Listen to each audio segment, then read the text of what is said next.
नमस्कार दोस्तों, आप सब लोगों का एक नई वीडियो में हार्दिक स्वागत है। आज की वीडियो में हम most important ratio and proportion यानी कि अनुपात और समानुपात के 4 प्रश्न लेकर आए हैं।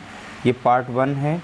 ये सारे के सारे प्रश्न यानी 4 हम टाइप के लेके आए हैं। चारों के चारों प्रश्न जो हैं पिछली परीक्षाओं में पूछे जा चुके हैं, तो आने वाली परीक्षाओं में ये आने के प्रबल संभावना है, यानी यहाँ पर वैल्यू चेंज होगी। और इस टाइप के नेचर के जो भी हमने 4 यहाँ पे सेलेक्ट किए हैं, ये मोस्ट इम्पॉर्टेंट है। ध्यान रखिएगा, इन सभी को सॉल्व करना बहुत ही आसान है। देखने में लग रहे हैं कि बहुत ही ज़्यादा टफ होंगे, लेकिन ऐसा कुछ नहीं है। जब भी देखिए, हर एक प्रश्न को हम शॉर्टकट मेथड से सॉल्व करेंगे और सभी में कुछ ना कुछ एक छोटी छोटी ट्रिक होती है जिनके माध्यम से इनको सॉल्व किया जाता है। जैसा कि यहाँ पे देख रहे हैं, यदि P/3 है बराबर दिया गया है Q/5 के, और Q/5 बराबर है किसके, R/2 के। तो यहाँ पर बतानी है, देखिए P + 2Q + 3R अनुपात P + Q + R का मान ज्ञात कीजिए। जब भी इस तरीके से देखिए, हर एक प्रश्न के नेचर को समझना है, उसकी स्ट्रक्चर क्या है। इस तरीके से आपके पास कोई ना कोई क्वेश्चन पेपर होगा, तो उसमें इस तरीके से क्वेश्चंस देखने को मिलते हैं। अब इनको सॉल्व कैसे करना है, देखिए यहाँ पर जैसे लिखा जाए P/3, यहाँ अनुपात कुछ इस तरीके से नंबर दिया जा रहा है, ये वाला, ठीक है। जैसे P/3 दिया है, Q/5 दिया है और R/2 दिया है। तो यहाँ पर जो P का मान होता है वो 3 ही होता है, जस्ट उसके नीचे का होता है, बस। इसमें कुछ भी नहीं है। देखने में लग रहा था हमें सब कुछ निकालना पड़ेगा, ऐसा कुछ नहीं है। Q का मान यहाँ पे दिया गया है 5 और R की वैल्यू कितनी है 2, बस यहाँ पे वैल्यू इनकी पुट करनी है, आपका आंसर निकल आएगा। P देखिए कितना है 3, तो यहाँ पे 3 रखेंगे। 2 हमारा गुणे में है, Q कितना है हमारा है 5, तो गुणे में 5 कर देंगे, प्लस 3 दिया गया है। R कितना है यहाँ पे 2, तो 2 रख देंगे, ठीक है, गुणे में। तो इस तरीके से ये अनुपात का हो गया। और P हमारा था कितना 3 और प्लस Q हमारा था 5 और प्लस R कितना है 2, ये इधर ब्रैकेट में कर देंगे। देखिए 3 यहाँ पर बचा था और 5 दूना 10 यहाँ पे हो गया था और 3 दूना 6 हो गया था, ठीक है। और यहाँ पर इन सबको जोड़ेंगे, 5 3 8 2 10, तो इस साइड में हो जाएगा 10। तो 6 3 9 और 3 19, तो 19 अनुपात यहाँ पे 10। अब देखिए यहाँ पर ये संख्या जो है एकदम सिंपल में है, अब इससे ज़्यादा ही छोटी नहीं हो सकती है। बस इसका राइट आंसर निकला है। देखिए देखने में लग रहा था काफ़ी बड़ा होगा प्रश्न, लेकिन यहाँ से कुछ लोग डर रहे होंगे, कुछ भी नहीं था इसमें, बहुत ही सिंपल था। ये पूछे गए हैं, आप लोगों को ध्यान रखिएगा, आए हुए प्रश्न हम लेकर आए हैं, क्योंकि इसी नेचर पर आधारित आपके प्रश्न देखने को मिलेंगे। तो चलिए अगला प्रश्न सॉल्व करते हैं। अगला प्रश्न दिया गया, 2 मित्रों के वेतन का अनुपात 3:4 है। यदि उनके वेतन का अंतर 3000 रुपये है, तो उनके वेतन का योग ज्ञात कीजिए। जब भी 2 मित्र का यहाँ पर वेतन दिया जाए, जैसे हम मान लेते कोई मित्र A है और एक मित्र B था, इनका अनुपात यहाँ पे दिया गया 3:4 दिया गया है, ठीक है, 3:4 दिया गया है। अब यहाँ पर उनके वेतन का अंतर जो है 3000 है, तो इनके वेतन में देखिए यहाँ पर अंतर कितना दिख रहा है, तो 3 है और 4 है, तो दोनों में अंतर कितने दिख रहा है, 1 का दिख रहा है, ठीक है। और अंतर का मान कितना दिया गया 3000, यानी इन दोनों के अंतर का मान कितना है 3000, यानी 1 की वैल्यू कितनी दी गई है यहाँ पर 3000 दी गई है, यही कह रहा था, यानी उनके अंतर का मान 3000 है, ठीक है। तो यहाँ पर हो गई। अब पूछा गया उनके वेतन का योग, ये प्रश्न पूछा गया है, ध्यान रखिएगा, बहुत ही सिंपल से प्रश्न होते हैं और वो ऐसे प्रश्न आते हैं, ठीक है। तो उनके वेतन का योग ज्ञात कीजिए।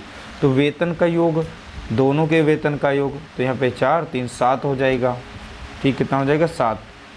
अब 1 यूनिट का मान कितना है 3000, तो 7 यूनिट का कितना हो जाएगा, तो यहाँ पे 7 गुणे 3000 कर देंगे, तो 7 यहाँ 21,000 इसका राइट आंसर आ जाएगा, ठीक है। कितना आंसर होगा आप बताएंगे, ऑप्शन बी यहाँ पर करेक्ट आंसर है 21,000। अगर मान लीजिए इस तरीके अनुपात से नहीं निकाल पा रहे हैं, तो आप इसमें x चिपका देंगे, तो 3x एक वैल्यू है, यानी किसी की यहाँ पर जो भी वेतन दिया गया है, पहले वाले का 3x हो गया, दूसरे का यहाँ पे 4x हो गया, और दोनों का अंतर जो 3 दिया गया था, यानी बड़े से हम 4x से माइनस करेंगे 3x, बराबर में कितना दिया गया था 3000।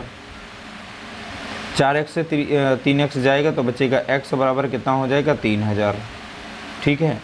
अब यहाँ पे टोटल का पूछा गया था कि टोटल वेतन का योग बताओ। ये दूसरे का वेतन है, पहले वाले का, तो 4 3 7x हो जाएगा। ठीक है। और 7 रहेगा और x की वैल्यू यहाँ पे 3000 हो गई। देखिए फिर से आप यहाँ से निकाल सकते हैं, तो 7 यहाँ 21 हो जाएगा, तो ये 21000 निकल आएगा। चाहे आप x लगा के बना सकते हैं या फिर इस तरीके से इसे सॉल्व कर सकते हैं। अगला प्रश्न दिया गया, यदि P अनुपात Q का यहाँ पे अनुपात दिया गया 4:5, तो PR का अनुपात यहाँ पे दिया गया है 2:3, तो यहाँ पे 3P अनुपात 4Q और अनुपात 5R का मान ज्ञात कीजिए। देखिए जब भी इस तरीके से दिया जाए, आप नेचर को समझना है इस तरीके से, और इस तरीके से वैल्यू रख के मान पूछ ले तो आप ध्यान रखिएगा, यहाँ पर जो P है तो P की वैल्यू कितनी हो जाएगी 4 फर्स्ट वाले का, और Q की कितनी हो जाएगी 5। इसी तरीके से यहाँ पर देखेंगे P का कितना हो जाएगा 2 और R का यहाँ पर वैल्यू कितनी हो जाएगी 3। अब इसमें से हम अनुपात निकाल लेते हैं, यानी एग्जैक्ट हमें P Q R। अब देखिए यहाँ पर P जो है 2 बार आया है, P कितनी बार आया है 2 बार आया है, तो जो 2 बार लेटर आता है उसको 2 बार वैल्यू आती है वो बीच में रखी जाती है अनुपात में। तो यहाँ पर हम लिख लेते हैं Q P और R बना लेते हैं, तो ये तीनों का अनुपात बना लेंगे। देखिए अब यहाँ पर Q की जगह पे Q वाला मान रखिएगा और P की जगह पे P, तो यहाँ पे रखेंगे Q और P, तो Q पहले है P बाद में, तो Q का मान कितना 5, तो 5 रखेंगे, और P कितना माना है 4, तो पहले इसमें 4 रख देंगे। यहाँ पर P कितना है 2, तो P की जगह पे 2 रख देंगे। R कितना है यहाँ पे 3, तो यहाँ पे 3 रख देंगे। ये मैंने सिखाया बहुत सारे वीडियोज़ में, और इस तरीके ध्यान रखिएगा, खाली जगह पे गोला बना देंगे या बॉक्स बना लेंगे। 4 यहाँ पर है तो 4 यहाँ पर हो जाएगा, 2 यहाँ पर तो 2 यहाँ पर हो जाएगा। ठीक है, तो 4 3 12 हो जाएगा, और 4 दूनी 8 हो जाएगा, और 5 दूना 10 हो जाएगा। तो इस तरीके से संख्या बनी। अब यहाँ से हम इसको छोटा कर लेते हैं, ठीक है, क्योंकि कट रही हैं, तो 2 पंचे 10 हो जाएगा, और 2 चौके 8 और 2 छंग 12। अब देख सकते हैं यहाँ पे नया अनुपात आ चुका है, यानी Q का कितना हो गया 5 और P का कितना हो गया 4 और R का हो गया यहाँ पे 6। अब इसमें वैल्यू रख देंगे। देखिए 3, P कितना है 5, तो यहाँ पे 5 रखेंगे। Q यहाँ पर है तो Q का मान कितना था यहाँ पे, सॉरी Q का 5 है, मैंने P का रख दिया, तो P का यहाँ पे 4 था, तो यहाँ पे 4 रखना है। ध्यान रखिएगा, थोड़ी सी गलती हो गई 4। और यहाँ पे Q कितना है तो देखेंगे 5, तो गुणे कितना हो जाएगा 5, अनुपात अगला 5 है। R कितना दिया गया तो आप देखेंगे यहाँ पे 6 है, R कितना है 6, तो यहाँ पे 6 कर देंगे, तो हो जाएगा 3 चौके 12 और 4 पंचे 20, 6 पंचे 30 हो जाएगा। तो अब इस संख्या को हम काट सकते हैं 2 से, 2 छंग 12, 2 कम 2 0, यहाँ पे 2 कम 2, 2 पंचे 10। तो अब संख्या नहीं कटेगी, तो 6 अनुपात 10 अनुपात 15, यानी 6 10 15। तो यहाँ पे देखेंगे ऑप्शन ए हमारा करेक्ट आंसर हो जाएगा 6 10 15। तो पहले इस तरीके जब वैल्यू दी जाती है इस तरीके से अनुपात निकाल लेते हैं। अनुपात निकालने के बाद इसमें वैल्यू रख देंगे, यानी P की जगह पे P का मान रखेंगे, R की जगह पे R का मान रखेंगे। इस तरीके से रख के सॉल्व करेंगे, आपका आंसर आ जाएगा।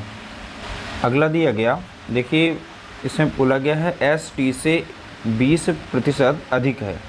जैसे मान लीजिए S है, यहाँ पे T है, तो S जो है T से 20% अधिक है। हम T को यहाँ पे 100 मान लेते हैं। कहता है S जो है T से 20% अधिक है, यानी कि ये 120 हो जाएगा यहाँ पर अनुपात में। ठीक है, हम यहाँ इस तरीके से अनुपात बनाते हैं। अब इनको हम छोटा कर लेते हैं, सॉल्व करेंगे। 1 0 यहाँ पे कट गया, 1 0 यहाँ पे कटेगा, 2 पंचे 10 और यहाँ पर जाए 2 छंग 12, तो इनका बन गया अनुपात कितना 6 अनुपात 5। इसी तरीके से यहाँ पे पूछा गया T जो है U से 10% कम है। किसे, T जो है U से 10% कम है, मानते हैं इसको 100, इससे 10% कम है, यानी कि ये 90 हो जाएगा। इनका अनुपात बनाएंगे, 1 0 कट जाएगा 1 0, तो यहाँ हो गया 9 अनुपात 10। अब देखिए 2 बार जो T आया है तो यहाँ से अनुपात इनका निकाल लेते हैं, तो बनेगा STU। अब यहाँ से एग्जैक्ट इनका अनुपात बनाते हैं, तो यहाँ पर हो जाएगा 6 अनुपात 5, तो ST का हो जाएगा 6 अनुपात 5 हो जाएगा इस तरीके से। अब TU का तो 9, यहाँ पे 9 और 10 है, तो यहाँ पे 9 हो जाएगा और यहाँ पर 10 हो जाएगा। तो इस तरीके से बॉक्स बना लेंगे, इसमें भर देंगे, तो 5 है तो 5, 9 है तो 9 यहाँ पर हो जाएगा 5.50 हो जाएगा, 5 9 45 हो जाएगा, 6 नाम 54 हो जाएगा। ठीक है, तो इस तरीके से यहाँ पर ये हमारा S का यहाँ पर अनुपात हो गया 54, T का हो गया 45, U का हो गया 50। लेकिन इसमें पूछा गया था S और U का अनुपात बताओ, तो पहले S होगा फिर U होगा, इन दोनों का अनुपात पूछा गया था। S कितना है तो आप बताएंगे 54, और U कितना है यहाँ पे 50, तो यहाँ पे 50 रख देंगे। अब 2 से कट जाएगी, 2 दूना 4, ठीक है, और 2 सत्ते 14, 2 दूना 4, 2 पंचे 10, तो 27:25 हो जाएगा। कितना हो जाएगा तो आप बताएंगे 27:25। तो यहाँ पे देखेंगे ऑप्शन ए हमारा जो है राइट आंसर हो जाएगा 27:25। उम्मीद करते हैं छोटे छोटे प्रश्न जो है आप लोगों को समझ में आए होंगे। वीडियो अच्छा लगा हो तो लाइक करिएगा, शेयर करिएगा, चैनल पर नया हो तो चैनल को सब्सक्राइब जरूर कर लीजिएगा।